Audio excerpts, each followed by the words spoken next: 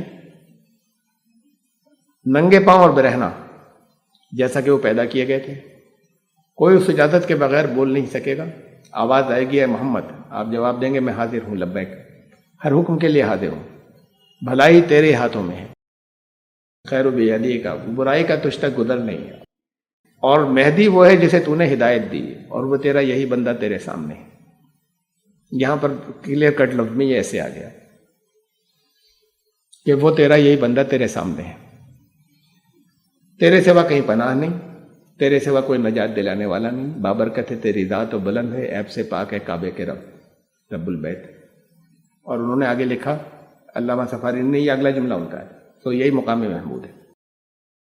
ایک آخرت کا مقام محمود ہے، ایک یہاں کا ہے، یہاں پر اپنے اس روحانی اس کے ساتھ میں اللہ کے جس شکل میں بھی اللہ نے ان سے کام لینا مقصود ہے، تمام انبیاء کی نصرت کے ساتھ، جو پچھلی آیات کے اندر میں نے آپ کو دکھایا، جس شکل میں بھی ان کا کام ہونا وہ مقام محمود ہے، اور یہ مقام محمود ٹرانسفر ہوگا پھر وہاں اور اعلیٰ درجے کے اوپر آخرت میں۔ ابن الاسکاس نے پسندیدہ سند سے حضرت جابر بن عبداللہ سے روایت کی کہ رسول اللہ صلی اللہ علیہ وسلم نے فرمایا، جس نے دجال کو جھٹلایا اس نے کفر کیا، جس نے مہدی کو جھٹلایا اس نے کفر کیا۔ بات اگر یہاں تک آ جائے اور پھر قرآن میں ذکر نہ ہو کہ دجال کون اور مہدی کون، بات ایمانیات پر آ جائے، ہر نبی نے اس فطرے سے ڈرایا ہوا، قرآن میں ذکر نہ ہو کہ کون، لوگوں کے لیے قرآن اتنی زیادہ ایسی کتاب ہو گئی کہ جہاں وقت کے، تاریخ کے، زمانوں کے سب سے بڑے فتنے کی واضح نشاندہی نہیں کی تو کی نا، یہ شخصیت واضح ہے تو پھر وہ بھی واضح ہے، دجال کی بھی۔ یہ الگ بات ہے کہ ان ناموں سے نہیں، مہدی کے نام سے نہیں، اس نام سے نہیں۔ اور پھر میں اب اس پہ چل رہا ہوں دو زمانوں والے ذوالقرنین کے، یہ آیت اگلے بس یہیں تک اس کو ہم لیں گے آج۔ انا مکننا لہ فی الارض وآتیناہ من کل شیء سببا، زمین میں طاقت، پاور، ساورنٹی، اقتدار، استطاعت دی اس کو، اس دو زمانے والے کو، وآتیناہ من کل شیء سببا، اور ہر طرح کے ذرائع وسائل جو ہیں وہ اس کے اختیار میں دیے۔ حضرت عقبہ بن عامر سے روایت ہے کہ وفات سے چند روز پہلے رسول اللہ صلی اللہ علیہ وسلم نے فرمایا، بے شک مجھے زمین کے خزانوں کی کنجیاں عطا کی گئیں۔ کاہے کے لیے عطا کی گئیں؟ وقت کے آخری حصے میں دنیا سے تشریف لے جاتے وقت زمین کے خزانوں کی کنجیاں کس لیے؟ زندگی تو ایسے گزری، دنیا سے تشریف ایسے لے گئے کہ کپڑوں پہ پیوند تھی، چراغ جلانے کے لیے گھر میں تیل نہیں تھا جو ادھار آیا۔ آخر وقت تک کوئی پوری زندگی میں، حضرت عائشہ قسم کھا کے کہتی ہیں کہ ایک دن بھی ایسا نہیں گزرا جب 2 وقت کا کھانا لگاتار پیٹ بھر کے کھا لیا ہو۔ اگر ایک وقت کا پیٹ بھر کا ملا تو دوسرے وقت کا یا نہیں ملا یا پیٹ بھر نہیں ملا۔ یہ زمین کے خزانوں کی کنجیاں، یعنی پوری زمین کی، یعنی یہ زمین کے خزانوں کی کنجیاں مطلب پوری زمین کے وسائل، تمام پوری زمین کی جتنی چیزیں وہ سب کہا کہ مجھے دے دی گئی۔ تو یہ جاتے جاتے دنیا سے تشریف لے جاتے وقت کیوں دے دی گئی، اور اس کا کیا استعمال ہوا؟ یہ ہے مہدی کا، ان کی جو فتوحات آتی ہیں یا ان کے بات، میں نے اس کو خلاصہ کر دیا، یہ کسی ایک جگہ کی بات نہیں ہے، یہ مختلف احادیث سے میں نے خلاصہ کیا ہے کہ یہ اس طرح کی باتیں کہی گئی۔ مختلف احادیث میں آیا کہ مہدی کا نام محمد بن عبداللہ ہوگا۔ اچھا، بہت سی اور بھی ہیں جو بعض ٹکراتی بھی ہیں اس سے، تو پھر اس موضوع کے اندر اتنی چیزیں شامل ہو گئی ہیں، خاص طور سے ان لوگوں کے ذریعے شامل ہو گئی ہیں اس کے اندر جو کہتے ہیں کہ وہ ہمارے 12ویں امام ہیں، اور بعض اور دوسرے لوگوں کے ذریعے بات شامل ہو گئی جس سے بات چیزیں گٹمٹ ہو جاتی ہیں۔ بہرحال مختلف احادیث میں آیا کہ مہدی کا نام محمد بن عبداللہ ہوگا، ان کے ذریعے سے اللہ امت کے ہر غم کو دور کر دے گا اور ستم کو ہٹا دے گا، زمین کو اس طرح عدل سے بھر دے گا جس طرح اس سے قبل ظلم سے بھری ہوگی پوری زمین کو. ان کی حکومت سے زمین و آسمان والے اور فضاؤں میں اڑنے والے سب خوش ہوں گے. آسمان کثرت سے پانی برسائے گا، زمین اپنے تمام خزانے اگل دے گی، زمین اپنے تمام خزانے اگل دے گی. یہ تھا کہ ان کو خزانوں کی کنجیاں عطا کی گئی ہیں، ابھی بتایا تھا. اور کثرت سے غلہ اگائے گی. وہ آخری دور میں دین کو قائم کریں گے، جیسا کہ دور اول میں نبی نے کیا تھا. پوری دنیا کے حکمراں ہوں گے، جنگل کے درندے، سمندر کی مچھلیاں بھی خوش ہوں گی. ہندوستان کے حکمراں پابند زنجیر آئیں گے اور ان کے خزانے بیت المقدس کے لیے زیور بن جائیں گے. یہ ہندوستان کا خاص طور سے ذکر ہے. ان کی طرف انسان اس طرح جوق در جوق کھینچے ہوئے آئیں گے جیسے کہ شہد کی مکھیاں اپنے سردار کی طرف کھینچتی ہیں. یہاں تک کہ دور اول کی تصویر سامنے آ جائے گی. سود، زنا اور شراب کی لعنتوں کو ختم کر دیں گے. شام کے ابدال اور مصر کے پاک باز اور پورب کی جماعتیں ان کی طرف نکل آئیں گے. جبریل اور میکائیل آگے پیچھے ہوں گے. حضور صلی اللہ علیہ وسلم سے بڑی شخصیت ہیں. جبریل اور میکائیل آگے پیچھے ہوں گے. اور قدوسی صفت، زندے اور مردے اور فرشتے ان کے مددگار ہوں گے. چنانچہ اس ہستی کو پا کر آسمان ہنسے گا، زمین خوش ہوگی اور فضا کے پرندے اور وحشی جانور اور مچھلیاں جشن منائیں گے. پھر زمین مہدی کے لیے پھیلا دی جائے گی اور پوری زمین کے بادشاہ ان کی تابع داری میں آ جائیں گے. وہ لوگوں کو بے حساب مال و دولت تقسیم کریں گے. ٹھیک ہے، کسی دور کے اندر کوئی مسلمانوں میں سے ایسا لیڈر نکلے جو ساری زمین کے اوپر اسلام قائم کر دے، یہ ایک بالکل دوسری چیز ہے. جانوروں پہ حکومت ہونا، پرندوں کا خوش ہونا، وہ حضرت سلیمان جانوروں سے وہ کر پاتے تھے، کمیونیکیٹ کر لیتے تھے، بات چیت کر لیتے تھے. یہ کہہ رہے ہیں سارے جانوروں سے، اور سمندر کی مچھلیاں اور وہ سب خوش ہوں گی. اور قدوسی صفت درندے اور پھر جبریل میں میکائیل آگے پیچھے لگے ہوں گے. یہ نہیں ہے دو زمین کے کسی آگے آنے والے فرما روا کے لیے. یہ پھر اس سے بڑی شخصیت ہو گئی. مجھے نہیں معلوم کہ ان کا شعر، مجھے ایک صاحب نے بتایا. مجھے چونکہ ان کے بعض اشعار ایسے ہیں اقبال کے کہ جو ان کے جو کلیات ہے اس میں نہیں ہیں، الگ سے تباہ ہوئے شاعر ہوئے. مجھے سنایا ایک صاحب نے بتا کر، مفتی صاحب ہیں، انہوں نے یہ بتا کر کہ اقبال کا شعر ہے: مجھ کو انکار نہیں آمد مہدی سے، مگر غیر ممکن ہے کوئی ہو تیرا ہمسر پیدا. یہ اور علامہ سفارینی نے کہا کہ یہ تو نبیوں سے کو بھی جیسے کہ ماند کیے دے رہے ہیں. ابو بکر عمر سے تو آگے ہی ہیں. تو پھر ان اسباب کے ساتھ میں اب انہوں نے اپنے ذرائع فاتبع سببا، یہ جو مینز دیے گئے تھے، ذرائع ان کے اختیار میں دے دیے گئے تھے. اب یہ ذوالقرنین کا اگلا یہ اب یہاں سے ان کا اب سفر شروع ہو رہا ہے. پہلا سفر کیا تھا اور کہاں تھا اور کیسا تھا، وہ میں نے آپ کو جو تاریخی طور پر جن پہ کہا گیا ذوالقرنین ان کے بارے میں بتایا تھا. ان پر بھی فٹ ہوتا ہی کہ یہ سفر کہاں کا تھا. وہ نقشے دکھائے تھے آپ کو میں نے. خورس یا سائرس جو کنگ تھا، اور پھر اس کے ساتھ میں یہ جو جس دور کے اندر یاجوج ماجوج آئیں گے، جس دور میں دجال آئے گا، یہ تو حضرت عیسیٰ کے آنے کے بعد کی بات ہے، تشریف لانے کے. اس دور کے اس سے ذوالقرنین کا تعلق ہے. یہ دو دور والے. اب یہ کون سا سفر ہے؟ یہ پھر یہ بانے بالکل دوسرے ہیں. جو یہ آخری حقیقت جو دجال کی ہے، اور دجال ہر دور میں ہے، وہ ہیں دنیا کے اندر ہمارے. یاجوج ماجوج بھی ہر دور میں ہے، لیکن اصل یاجوج ماجوج جو آخری ہیں، اور اصل دجال جو آخری ہیں، اور اصل مہدی جو آخری ہیں. تو پھر اب اس معنوں کے ساتھ میں پھر یہ اب جو انہوں نے اپنے ذرائع فاتبع سببا، وہ سبب، وہ اسباب جو تھے، وہ مینز جو تھے، وہ سنسادن جو ان کے اختیارات میں سارے دیے گئے تھے، وہ اختیار آپ نے دیکھا. اس کے ساتھ میں اب انہوں نے کیا شروع کیا، یہ کون سا سفر ہے اور کہاں پر ہے، پھر یہ انشاءاللہ. یہاں تک میں آج چند مرتبہ ہی ہوا ہے ایسا کہ میں وقت سے آگے بڑھ جاؤں، اور آج ضروری تھا کہ یہ اس کے میں درمیان میں نہیں تو بیچ میں، تو اس لیے کہ پھر ورنہ بہت غلط فہمیاں پیدا ہو جاتی. اس کے بعد پھر یہ سفر، اس سفر کا کیا مطلب ہے جو مغرب میں ہوا تھا، وہ کیا ہے؟ اس سفر کا کیا مطلب ہے مشرق میں؟ اور پھر یاجوج ماجوج کون ہے، اور یاجوج ماجوج کو کیسے روکا گیا، اور کہاں ہے، اور کیسے آئیں گے. یہ انشاءاللہ زندگی رہی تو پھر اس سے آگے ہم چلیں گے. اگلی مرتبہ شاید 2 درس میں ختم ہوگی. میں احادیث کے سارے حوالوں کے ساتھ میں رکھوں گا، تفصیل کے ساتھ میں احادیث کی کتابیں لا کے ان سے پڑھ کر میں آپ کو یہ چیزیں باتیں کروں گا. یہ آج تو آپ کے سامنے کچھ میں نے حدیثیں خالی میں نے یہاں پر نوٹ کر کے حوالوں سے لکھ دی تھی. الحمد للہ رب العالمین، والصلاۃ والسلام